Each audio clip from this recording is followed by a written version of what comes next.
안녕하세요, 유아입니다. 여러분, 한 두세 달 만에 인사드리는 것 같아요. 너무 오랜만이에요. 그동안 잘 지내셨나요? 일단 영상이 너무 늦어지게 된 점에 대해서는 인사부터 드리고 가야 할 것 같습니다. 죄송합니다. 너무 죄송해요. 영상 많이 기다리셨죠? 마지막으로 올린 게 제 친구가 일본 회사에 일했었을 때 그 경험담이었는데, 아무래도 현재 직장이 아니라 전 직장에 대해서 얘기를 하다 보니까 이거 힘들었다, 이런 거 있었는데 안 좋았다 라는 그런 말들이 영상에 담겨지게 됐어요. 이제 그걸 보고서 그럴 거면 그 회사 왜 갔어요?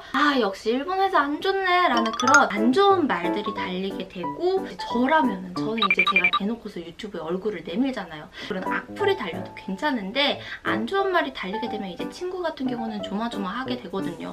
그래서 그걸 보는 제 마음이 또 조마조마해가지고 그 다음 영상을 탄이 있다고 했는데 올려야 되나 말아야 되나 하다가 올리면 안 되겠다 싶어서 영상을 올리지 않게 되었습니다. 이 점에 대해서 양해 부탁드리고요. 앞으로 제가 제 지인한테 그런 영상을 찍게 되면은 어떤 방향으로 해서 이런 회사에 들어가고 이 회사에 들어오려면 뭐가 중요하고 이런 것들을 중점으로 해가지고 영상을 담게 될 것 같아요. 앞으로 찍게 된다 하면은 이 점 양해 부탁드리고, 그럼 오늘은 어떤 영상을 가져왔냐? 라고 하면은 진짜 고민을 많이 했어요. 어떤 영상을 가져야 될까? 내가 그래도 일본어 교육 유튜버인데 이때까지 여러분들한테 안 나눈 테마가 있을까? 있더라고요.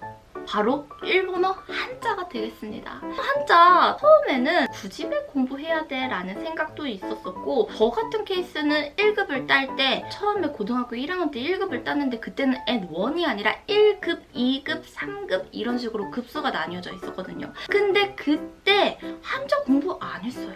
근데 1급을 땄거든요. 그래서 뭐야? 굳이 한자 공부해야 돼? 나는 일본어 시험에서 가장 높다는 1급을 땄는데 한자 공부 안 해도 딸 수 있는데 한자 공부하는 사람들 바보다, 굳이 왜 저렇게 시간 투자해서 공부해? 라고 생각했던 사람 중 한 사람이었는데 지금은 그렇지 않단 말이죠.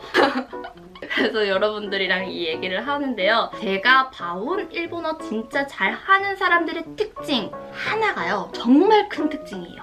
일본어 잘하는 사람 중에서요, 한자 못하는 사람 저는 본 적이 없습니다. 이거는 모두 다 부정할 수 없는 현실인 거죠. 왜냐? 언어라는 것 자체가요, 저 회화만 공부하고 싶어요 하지만 정말 지금 제가 얘기를 하고 있는 거는 일본어를 정말 잘하기 위해서라는 그 스텝에 반드시 한자가 필요하다라는 거죠. 진짜 잘하고 싶으신 분들을 위해서.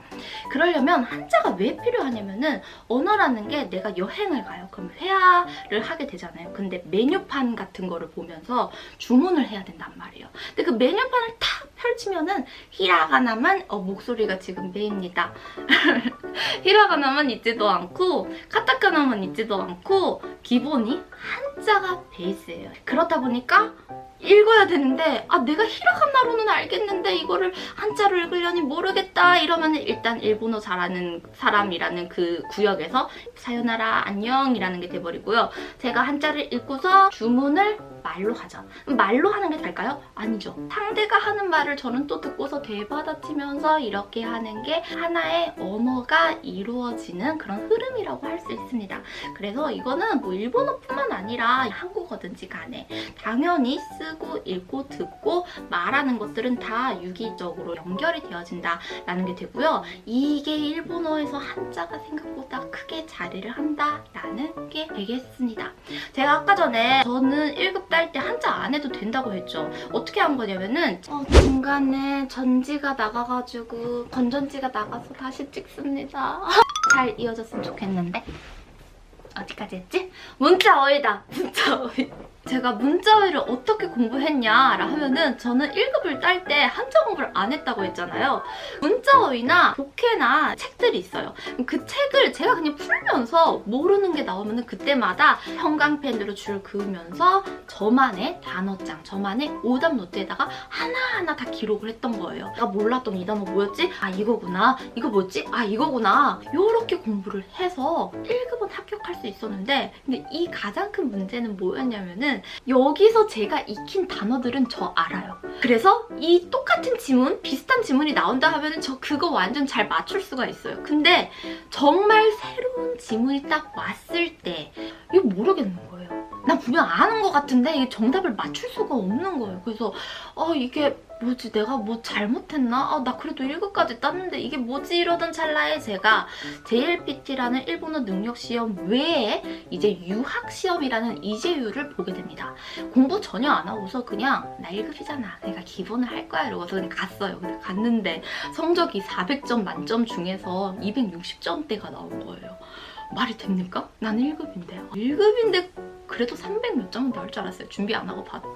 말도 안 되는 꿈이었고요. 260점을 딱 받자마자 현실이 다가오더라고요. 내가 왜 이걸 못했을까? 나는 막상 새로운 어휘를 보면은 적응을 못하는 것 같아. 왜 적응을 못하지? 한자요. 한자의 기본기가 없으니까 한자는 대략적으로 예를 들어 나무목이란 한자가 있어요. 그러면은 이게 들어가면은 나무와 관련된 거구나 라는 걸 알 수 있잖아요. 근데 그렇게 생각 안 하고 그냥 무작정 단어를 외우다 보니까 이 아이가 다른 아이와 조합이 되었을 때 그게 완벽히 제 것으로 이해가 안 되고 뭔 소린지 당최 모르겠고 얘가 들어가는 단어는 왜 이렇게 많은 건지 얘를 다 외우려면 어떻게 외워야 되는 건지 이제 거기서부터 난리가 나는 거죠. 그래서 한자 공부를 그때부터 잡기 시작합니다. 이 무수한 명사, 이 무수한 한자 나 이거 다 못 외우니까 내가 대략적으로 짐작해가지고 이거 이런 뜻이겠구나 조금 꼼수를 쓰면서 정말 일본어의 기본기를 다져가려면 한자를 알아야겠다.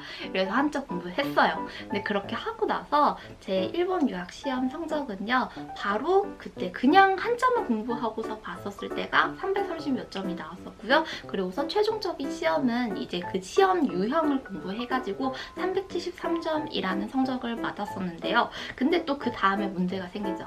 그것 또한 이제유라는 일본 유학 시험을 제가 대비가 된 아이였던 거예요. 그래서 대학을 갈 때 분고사라는 시험이 있는데 그 시험 유형은 또 다르잖아요. 근데 한자 공부를 거기서 멈췄단 말이에요. 그러니까 더 어려운 소설 지문 같은 어려운 명사들이 막 쏟아져 나오는데 완벽히 뭔지 모르겠는 거예요. 이걸 또 외우려고 그러면 오답 노트 어떻게 다 합니까? 어떤 책에 어떤 소설 부분이 나올 줄 알고. 그래서 다시 한자를 해야겠다. 그래서 한자를 했는데 쓸 수 있었던 것들 확실히 쓸 수 있을 정도로 그 정도까지 안 하면 이게 완벽히 내 거가 안 되거든요. 내 손으로도 쓸 수 있을 정도까지 이게 제 머릿속에 들어와야지 완벽히 제 것이라고 할 수 있습니다. 그래서 그 정도까지 연습하고 나니까 또 본고사 시험 이제 준비하는 데 있어서 성적이 올라갔고요.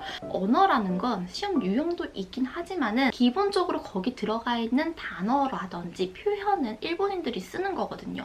그걸 제가 몰랐다는 거죠. 그리고 또 이 일본어 상용 한자라고 하면은 일본의 일상생활에서 쓰도록 일본 문부과학성이 권장하는 총 2136자나 되는 한자가 있는데요. 근데 이 한자들은요. 신문이라든지 방송, 잡지, 공문서, 법령 이런 데서 쓰이는 것들이 다 들어가 있기 때문에 여러분들이 처음부터 다 외우실 필요는 없어요. 반드시 각 레벨에 맞춰져 있는 걸로 공부를 하셔야 된다는 거 이거 추천해 드리고요. 아무리 내가 단어를 외워도 단어가 끝이 없는 것 같다 라고 느끼시는 분 그리고 나 일본어 하나쯤 한번 장악해 보겠어 하시는 그런 분들한테만 제가 또 추천해 드리는 게 이 한자가 되지 않을까 싶습니다. 물론 그런 분들 있을 수 있어요. 한자 안 하고도 회화는 역시 회화만을 위해 해야 느는 법 아니겠습니까? 그거에 대해서도 또 있습니다. 회화 잘 하려면 어떻게 해야 하는지 이것도 공부 따로 해야 하는 거 맞아요, 여러분들. 오늘은 일본어 한자 공부 왜 해야 돼? 라는 거에 대해서 저의 생각을 여러분들이랑 공유를 해봤던 것 같아요. 네, 이번 영상도 좋았으면은 따봉 좋아요 눌러주시고요. 그럼 또 다음 시간에 볼게요. 안녕! 그리고 여러분들 이거 궁금한데 이거 뭐예요? 라든지 일본어 공부하는데 이거 슬럼프인데 이거 어떡해요? 라든지 꼭 일본어가 아니어도 궁금한 거 있으시면 언제든지 물어봐주세요. 그러면 그거를 또 들고 오도록 하겠습니다. 앞으로도 잘 부탁드리고요. 그리고 짧게 머리를 자르고서 찍은 영상은 이번이 처음인 것 같아요. 어떤가요? 네, 제가 몇 년 동안 머리를 길다가 이렇게 한번 잘라봤어요. 30대이기도 하고 OL로서 오피스 레이디 OL としてこれからもよろしくお願いします。그럼 잘 부탁드려요. 또 보통 하시대네. 바이바이.